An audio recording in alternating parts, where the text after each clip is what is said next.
Schools across Minnesota said they are facing major budget problems. Today, several superintendents, principals, and others went to the state Senate to share their concerns.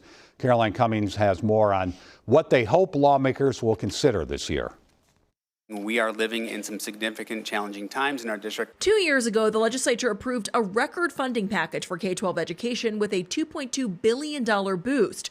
Part of that money was tied to specific programs or uses, so some education leaders say that, coupled with inflation fueling higher costs, leaves schools still falling short. Our employees heard all that huge investment in public education was funding we could use to take care of the people doing good work.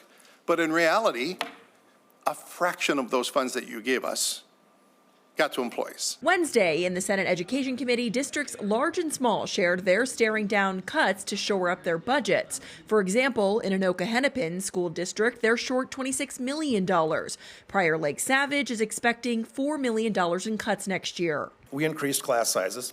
We've cut administrators and support staff. We've right-sized classrooms to enrollment, and we've restructured supports for gifted and talented students, among other things. We still face a $4.4 million deficit. Part of that DFL-led education package included indexing base school funding to the rate of inflation.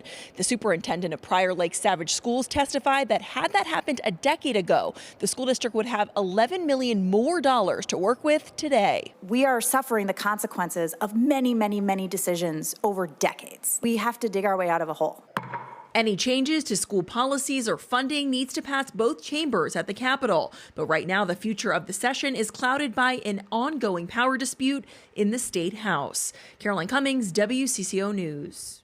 Regarding that power dispute, Minnesota House Democrats continued with their boycott of the session today.